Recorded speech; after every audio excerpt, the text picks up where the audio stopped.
Muy buenos días, saludos a todos aquellos que pueden escuchar esta emisión en vivo.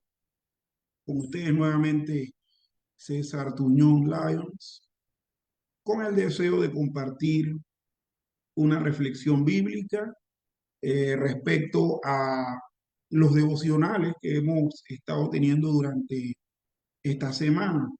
En especial, quiero compartir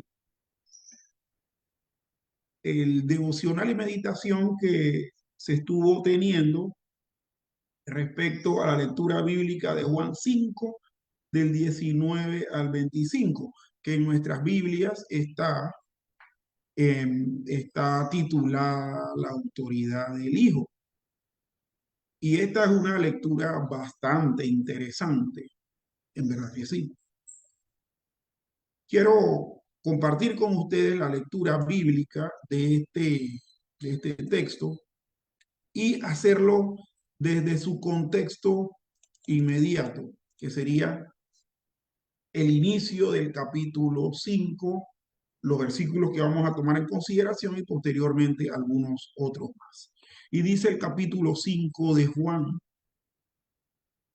desde el versículo 1, el paralítico de Betesda. Después de estas cosas había una fiesta de los judíos y subió Jesús a Jerusalén. Y hay en Jerusalén, cerca de la puerta de las ovejas, un estanque llamado en hebreo Betesda, el cual tiene 5 pórticos.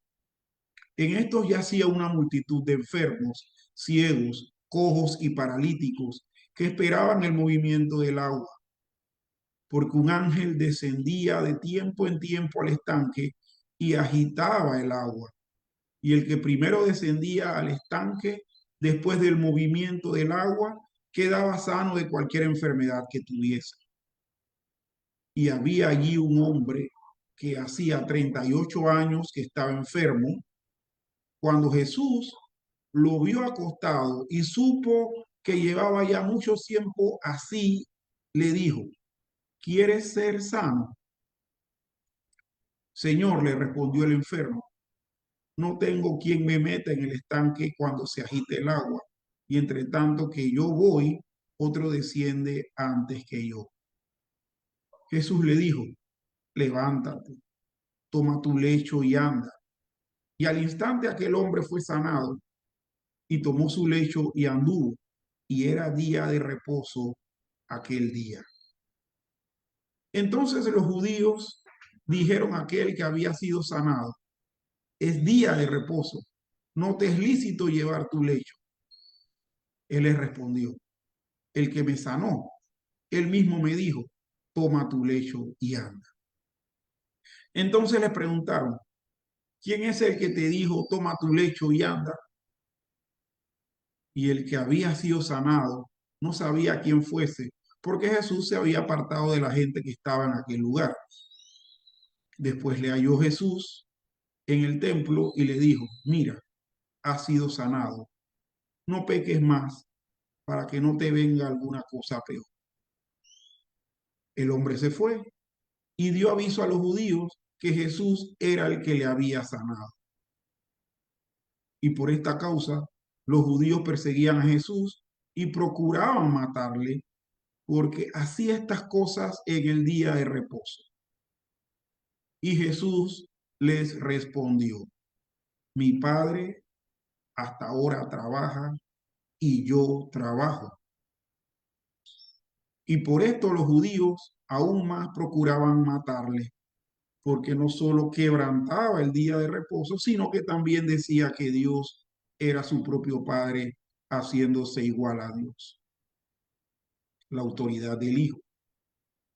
Respondió entonces Jesús y les dijo, de cierto os digo, no puede el Hijo hacer nada por sí mismo, sino lo que ve hacer al Padre, porque todo lo que el Padre hace, también lo hace el Hijo igualmente, porque el Hijo ama, perdón, porque el Padre ama al Hijo y le muestra todas las cosas que él hace, y mayores obras que ésta le mostrará, de modo que vosotros os maravilléis, porque como el Padre levanta a los muertos y les da vida, así también el Hijo a los que quiere da vida, porque el Padre a nadie juzga, sino que todo el juicio dio al Hijo, para que todos honren al Hijo como honran al Padre. El que no honra al Hijo, no honra al Padre que le envió. De cierto os digo, el que oye mi palabra y cree al que me envió, tiene vida eterna y no vendrá a condenación, mas ha pasado de muerte a vida. De cierto os digo, viene la hora, y ahora es, cuando los muertos oirán la voz de Dios, del Hijo de Dios, y los que la oyeren vivirán. Porque como el Padre tiene vida en sí mismo, así también ha dado al Hijo el tener vida en sí mismo. Y también le dio autoridad de hacer juicio por cuanto es el Hijo del Hombre. No os maravilléis de esto, porque vendrá hora cuando todos los que están en los sepulcros oirán su voz, y los que hicieron lo bueno saldrán a resurrección de vida, mas los que hicieron lo malo a resurrección de condenación. Testigos de Cristo. No puedo yo hacer nada por mí mismo.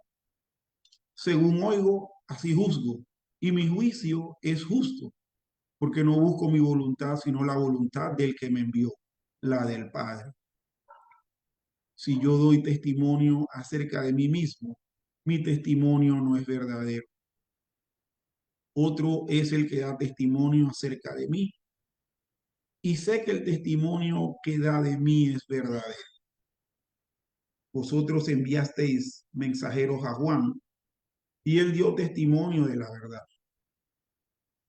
pero yo no recibo testimonio de hombre alguno. Mas digo esto para que vosotros seáis salvos. Él era antorcha que ardía y alumbraba, y vosotros quisisteis regocijaros por un tiempo en su luz. Mas yo tengo mayor testimonio que el de Juan, porque las obras que el Padre me dio para que cumpliese, las mismas obras que yo hago, dan testimonio de mí, que el Padre me ha enviado. También el Padre que me envió ha dado testimonio de mí. Nunca habéis oído su voz, ni habéis visto su aspecto, ni tenéis su palabra morando en vosotros, porque a quien él envió, vosotros no creéis. Escudriñad las escrituras, porque a vosotros os parece que en ellas tenéis vida eterna, y ellas son las que dan testimonio de mí. Y no queréis venir a mí para que tengáis vida. Gloria de los hombres no recibo, mas yo os conozco que no tenéis amor de Dios en vosotros. Yo he venido en nombre de mi Padre y no me recibís. Si otro viniere en su propio nombre, a ese recibiréis. ¿Cómo podéis vosotros creer? Pues recibís gloria los unos de los otros y no buscáis la gloria que viene del Dios único. No penséis que yo voy a acusaros delante del Padre. Hay quien os acusa, Moisés, en quien tenéis vuestra esperanza. Porque si creyeseis a Moisés, me creeríais a mí, porque de mí escribió él. Pero si no creéis a sus escritos, ¿cómo creeréis a mis palabras? Tremenda lectura bíblica, esta del capítulo 5 del Evangelio según San Juan.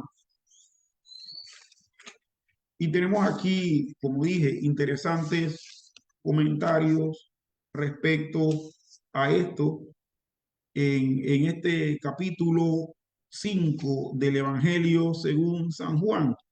Nosotros tenemos un mensaje basado en un milagro que se realiza y lo leímos, el milagro del paralítico que estaba cerca del estanque de Betesda. Y este milagro fue una salvación que Jesús dio por gracia. Esta señal completa los tres milagros que muestran cómo se salva a una persona. La primera, el agua hecha vino. Muestra que la salvación es por medio de la palabra de Dios. La segunda, la curación del hijo del noble. Muestra que la salvación es por fe. Este tercer milagro demuestra que la salvación es por gracia. Este hombre estaba en una condición deplorable debido a su pecado pasado. Llevó su aflicción por 38 años. Estaba rodeado de personas atribuladas, las cuales ilustran la triste condición del inconverso, impotentes, ciegos, cojos, incapaces de caminar correctamente, paralíticos y esperando que algo les ocurra. Si estas personas pudieran meterse en el agua cuando el ángel viene, podrían sanar, pero no tienen el poder para lograrlo. Como el pecador hoy, si pudiera guardar la perfecta ley de Dios, podría ser salvo, pero es incapaz de hacerlo. Sin embargo, vemos la gracia de Dios obrando. Betesda, que significa casa de misericordia o de gracia. Y eso es lo que llegó a ser para este hombre. ¿Qué significa gracia? Significa bondad para quienes no la merecen. Y Jesús vio una multitud de enfermos, pero escogió solamente a un hombre y lo sanó. Este hombre no era más merecedor que los demás, pero Dios lo escogió. Es un cuadro hermoso de la salvación y de cómo debe humillarnos saber que hemos sido escogidos en Él y no debido a nuestros méritos, sino por su gracia. Lo que Cristo dice se aplica aquí. Él da vida a los que quiere. No podemos explicar la gracia de Dios, pero si no fuera por ella, nadie podría ser salvo. Nótese otros puntos que podemos resaltar aquí. Habían 5 pórticos y en la Biblia 5 es el número de la gracia. Y el estanque estaba cerca de la puerta de las ovejas, lo cual habla de sacrificio.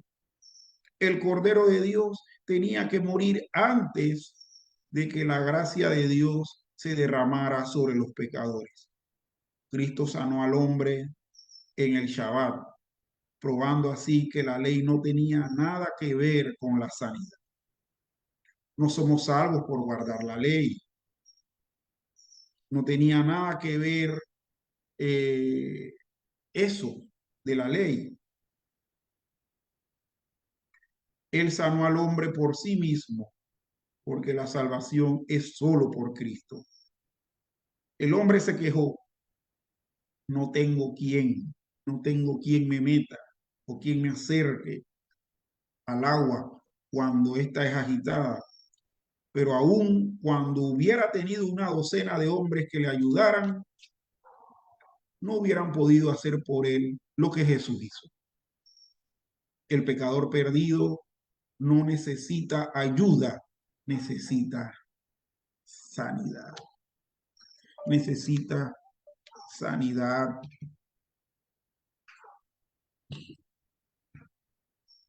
Este hombre se fue al templo tal vez a adorar y testificó públicamente que Cristo lo había sanado. No hay evidencia de que este hombre haya confiado en Cristo para salvación. Cuando Jesús sanó en el Shabbat, comenzó el odio y la oposición de los líderes religiosos, y este conflicto empeoró y finalmente condujo a la crucifixión de Cristo.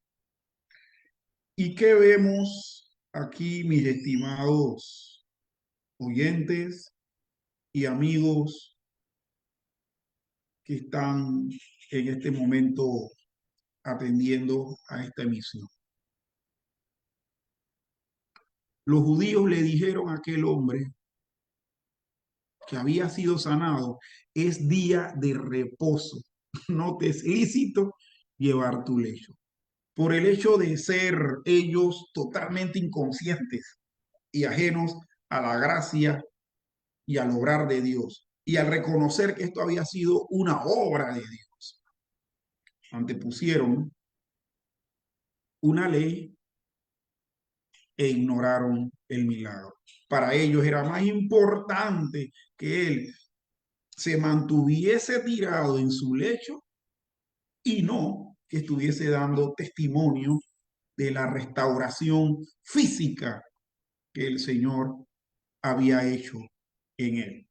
A lo que este paralítico ya sanado le responde, y lo vemos en el versículo 11 que dice, el que me sanó, él mismo me dijo, toma tu lecho y anda. Es decir, este paralítico le dice, bueno, yo no sabía que no era lícito, pero hubo una persona que me sanó, que por lo que yo creo tiene autoridad y me dijo, toma tu lecho y anda. Entonces le preguntaron, ¿quién es el que te dijo, toma tu lecho y anda? Y el que había sido sanado no sabía quién fuese, porque Jesús se había apartado de la gente que estaba en aquel lugar.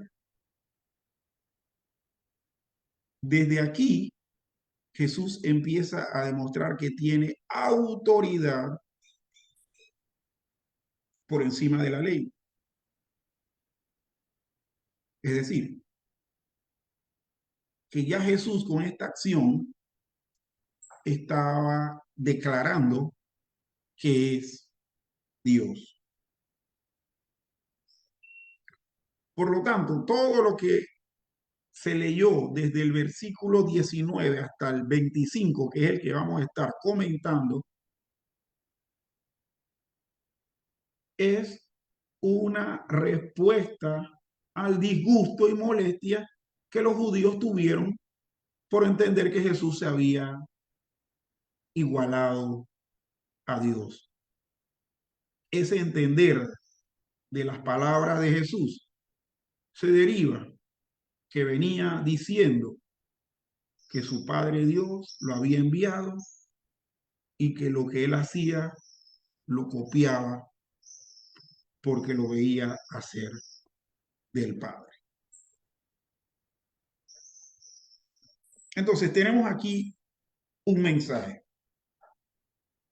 La autoridad del Hijo reposa en que Cristo, el Hijo, es igual al Padre.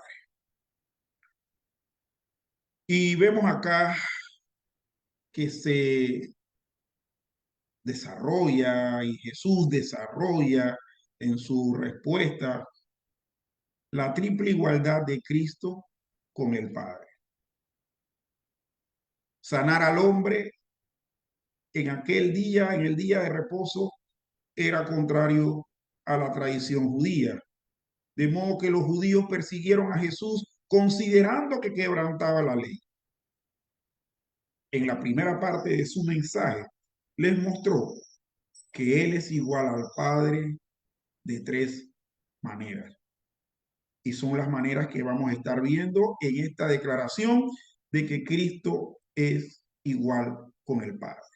La primera igualdad es igual en obras. Desde el versículo 27 al versículo 21,